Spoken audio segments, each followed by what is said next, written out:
जय हिंद दोस्तों, कैसे हैं आप। आशा करते हैं आप लोग बहुत अच्छे होंगे। दोस्तों, आज का हमारा क्लास चलने वाला है सिंधु नदी के ऊपर। आज हम चर्चा करेंगे सिंधु नदी के ऊपर। सिंधु नदी जो है, यह जो है चीन के तिब्बत के मानसरोवर झील के पास एक पर्वत श्रेणी है। क्या है? पर्वत श्रेणी है। वो पर्वत श्रेणी का नाम क्या है? कैलाश पर्वत श्रेणी। वह पर्वत श्रेणी का क्या नाम है? कैलाश पर्वत श्रेणी। और कैलाश पर्वत श्रेणी के बोखरचू नामक दर्रा में से सिंधु नदी का उद्गम होता है, मतलब जन्म होता है। हमने क्या बतलाया? चीन के तिब्बत के मानसरोवर झील के पास स्थित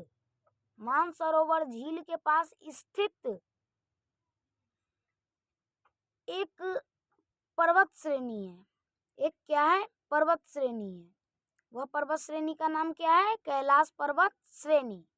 कैलाश पर्वत श्रेणी के बोखरचू नामक दर्रा में से सिंधु नदी का उद्गम होता है, यानी जन्म होता है। इतना बात तो आप समझ चुके हैं।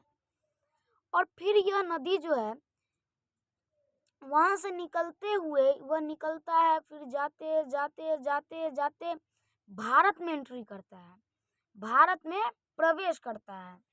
तो जैसे ये भारत में प्रवेश करता है तो भारत के, हमेशा याद रखिएगा, भारत के एक ठो राज्य है, वह कौन सा राज्य है? लद्दाख। लद्दाख राज्य में एंट्री करता है। भारत के लद्दाख राज्य में एंट्री करता है।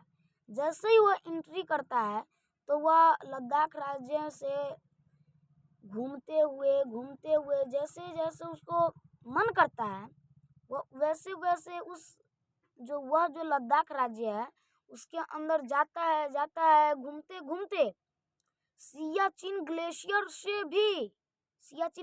से होते हुए भी तब यह एंट्री करता है पाकिस्तान में नहीं, जम्मू कश्मीर में। कश्मीर में।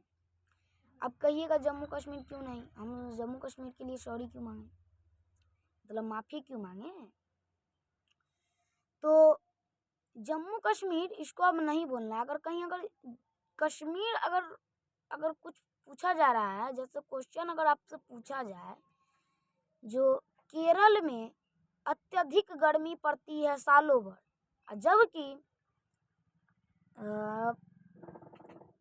कश्मीर में सालों भर ठंडी पड़ती है, ऐसा क्यों?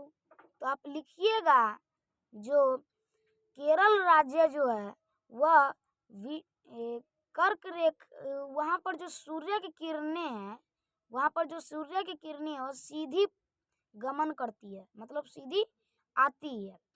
तो वहाँ पर अत्यधिक गर्मी है। और जो अपना कश्मीर राज्य है तो आप उसे कश्मीर ना बोलकर आप यह लिखिएगा, जो जम्मू कश्मीर जो राज्य है उसमें सूर्य की किरणें तिरछी प्रवेश करती हैं। तो यहाँ तक तो सही है, लेकिन आप जम्मू कश्मीर बोल दिए ना, यह गलत है, क्योंकि अब कश्मीर ही बोलना था उसको। अभी कुछ नियम लागू हुए हैं इसके लिए, तो कश्मीर सिर्फ बोलना है। इतना बात आ गया समझ में? तो यह कश्मीर में एंट्री करता है। जैसे ही कश्मीर में आता है उसके बाद यह चला जाता है पाकिस्तान में। तो यह जैसे ही भारत में एंट्री करता है तो कौन से राज्य में एंट्री करता है, मतलब आता है? तो भारत के लद्दाख राज्य में। और लद्दाख में सबसे, आप जानते ही हैं, जो लद्दाख जो है अपने एशिया का, हम सब कौन से महादेश में रह रहे हैं? एशिया महादेश में। सबसे बड़ा महादेश कौन सा है? एशिया महादेश। तो पूरे एशिया का सबसे ठंडा प्रदेश अगर कोई है तो वो है अपने भारत का सियाचिन ग्लेशियर। भारत का सबसे ठंडा प्रदेश लद्दाख।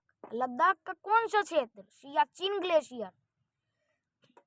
तो वही या पहले लद्दाख में एंट्री करता है, उसके बाद जाते जाते जाते सियाचिन में एंट्री करता है, फिर सियाचिन में जाता है और सियाचिन में जाने के बाद यहाँ पर इसे एक और सहायक नदी मिल जाती है, मतलब इसे सपोर्ट करने वाली एक नदी मिल जाती है। उसका नाम क्या है? श्योक नदी। जैसे आप मानकर चलिए भारत के एक प्रधानमंत्री हैं, प्रधानमंत्री का नाम क्या सब जानते हैं? नरेंद्र मोदी। और नरेंद्र मोदी क्या पूरा देश को चला सकते हैं? कहिएगा अरे भाई इसमें कौन सा नई बात है, ये तो चला रहा है, चला लेगा। तो चला तो लेगा, लेकिन एक एक राज्य को देखना पड़ेगा उसे, तो वो नहीं चला सकता है। उसके लिए राष्ट्रपति, राज्यपाल, मुख्यमंत्री और बहुत सारे लगेंगे, मुखिया, पंचायत, वार्ड वगैरह वगैरह बहुत सारे लाते हैं। तो यह जो है अकेले जो प्रधानमंत्री हैं वो अकेले नहीं कर सकते हैं, इसीलिए यह जो सबसे बड़ी नदी है तो इसको इससे यह जो है अकेले ही यह इसका जो मंजिल होता है यह अकेले ही वहाँ नहीं जा सकता है। इससे कुछ अगर बीच में इसका हौसला टूट गया तब इसे वहाँ पर आकर कोई उसे सपोर्ट करता है, तब वह कहता है अरे वाह अभी हम इससे भी आगे कुछ कर सकते हैं, तब फिर वह आगे बढ़ता है। जैसे इंसान को ही लेकर चलिए, इंसान है जो अपने मंजिल के पीछे कार्य करते रहता है, अगर वह एक बार असफल हुआ उसका दिल टूट जाता है। अब वह कैसे करेगा? तो उसको सपोर्ट करने के लिए उसके माता पिता, भाई बहन, गुरु, ये सब उनको शायद अगर कोई हो तो कोई अगर रास्ता दिखलाता है, अगर नहीं हो तो घर में माँ समझाती है, अगर नहीं एक बार नहीं हुआ दोबारा प्रयास करो, दोबारा हो जाएगा कहीं सफल। अगर माँ नहीं कही है तो पिताजी करेंगे, पिता नहीं तो छोटा भाई, छोटी बहन या बड़ा भाई, बड़ी बहन, ये सब करेंगे। अगर ये सब भी नहीं किए तो शिक्षक करेंगे, गुरु करेंगे, ये सब तो करते हैं, करेंगे ही नहीं करते भी हैं, करते ही हैं। तो ये सब जो है गुरु भी इन्हें सपोर्ट करते, तो इसका जो हौसला बढ़ाने के लिए ये सब करते हैं। अगर इसका हौसला बुलंद होना चाहिए, तो इसी कारण जो सिंधु नदी है यह अकेले वहां तक नहीं जा सकती, तो इसे कुछ सहायक नदियों की आवश्यकता होती है, तो इसे सब सहायता करते हैं। अब पहले यह कहाँ से निकलती है? यह निकलती है चीन के तिब्बत के मानसरोवर झील के पास स्थित कैलाश पर्वत श्रेणी के बोखरचू दर्रा से यह नदी निकलती है, फिर जाती है फिर यह अपना रास्ता ढूंढते ढूंढते भारत के लद्दाख राज्य तक आती है। फिर लद्दाख में एंट्री करने के बाद यह लद्दाख राज्य से होते हुए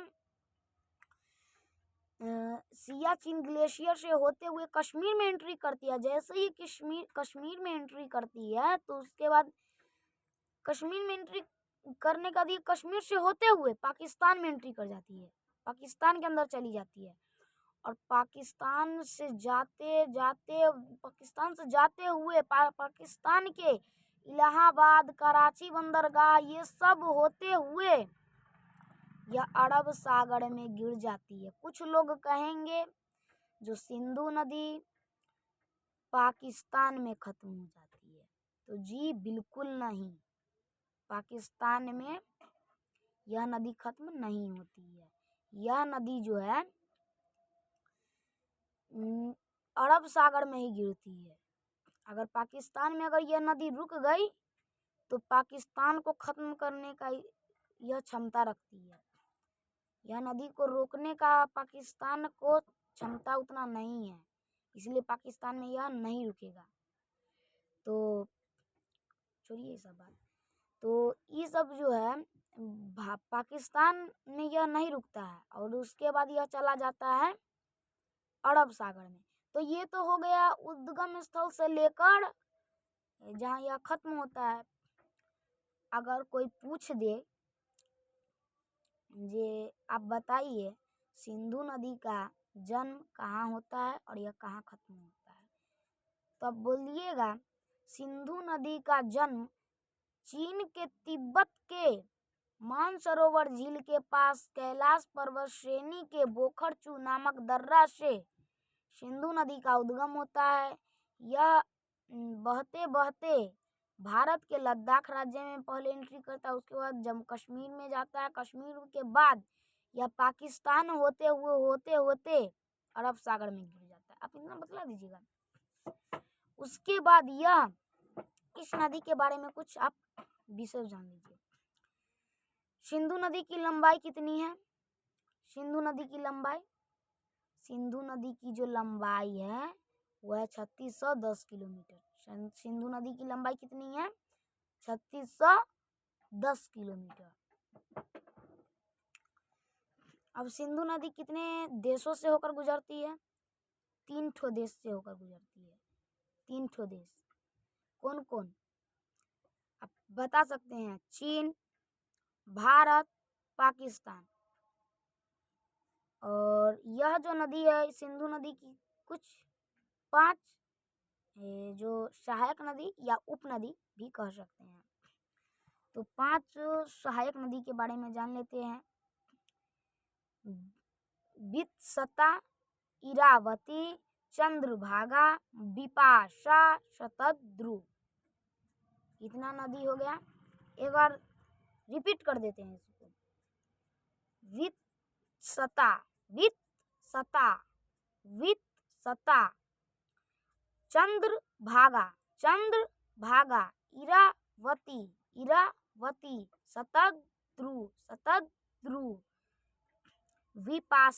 विपाशा, रावी। इतना नदी हो गया।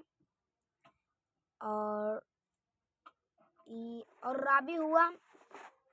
सतलज नदी के बाद है ये चेनाब और झेलम। रावी भी हो चुका है, सतलज भी हो चुका है। तो हमने कुल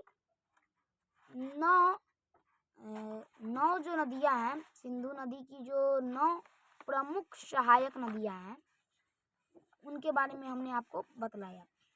अच्छा, पहला हमने क्या बतलाया था? विपाशा, दूसरा चंद्रभागा, तीसरा इरावती, चौथा क्या बतलाया? शतद्रु, और पांचवा विपाशा, छठा क्या बतलाया? रावी, सातवां झेलम के बाद 8वां सतलज, और रावी भी हमने बतला दिया। चेनाब नदी। 9 ठो हो चुका है। अब सिंधु नदी का उद्गम बोखरचू दर्रा से होता है, खत्म होता है अरब सागर में। यह पाकिस्तान की राष्ट्रीय नदी भी है। सिंधु नदी पाकिस्तान की राष्ट्रीय नदी भी है। अगर क्वेश्चन पूछ दिया जाए सिंधु नदी सबसे ज्यादा कौन से देश से होकर गुजरती है, सबसे लंबा अगर कहीं जाती है तो यह अगर कहीं जाती है तो यह पाकिस्तान में जाती है। सबसे बड़ा नदी है पाकिस्तान का, राष्ट्रीय नदी है, सोच सकते हैं आप। जैसे भारत का राष्ट्रीय नदी गंगा, आप जानते हैं। तो यह पाकिस्तान की राष्ट्रीय नदी भी है। हो गया। अब पाकिस्तान की सबसे लंबी नदी भी। और हमने इसके कुछ सहायक नदियों के बारे में भी बतलाया था। छोड़िए, हमने 9 को बतलाया था, 10 पूरा देते हैं। एक हो गया श्योक नदी। श्योक नदी कहाँ मिलती है? हमने आपको बतलाया था। श्योक नदी कहाँ मिलती है? लद्दाख के सियाचिन ग्लेशियर में मिलती है। 10 तो हो गया, हो चुका है। अब और कुछ इसके बारे में इम्पोर्टेंट बातें जान लेते हैं। इम्पोर्टेंट तो अभी यही था। यह जो है पाकिस्तान की राष्ट्रीय नदी है, पाकिस्तान की सबसे लंबी नदी है।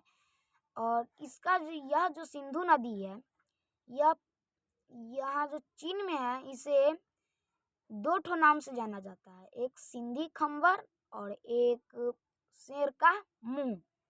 शेर का मुंह, ये दोनों नाम से चीन में जाना जाता है।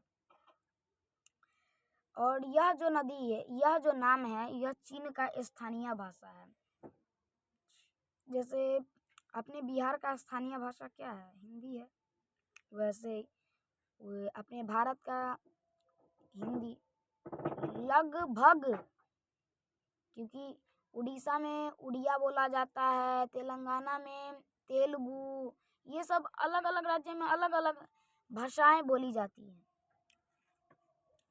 इसीलिए लगभग लेकर चलेंगे। कंफर्म नहीं है जो ये हिंदी ही है, लेकिन हिंदी बोली जाती है ज़्यादातर। ठीक है, तो चलिए आज का क्लास इतना ही। अब मिलेंगे नेक्स्ट क्लास में। जय हिंद, जय भारत।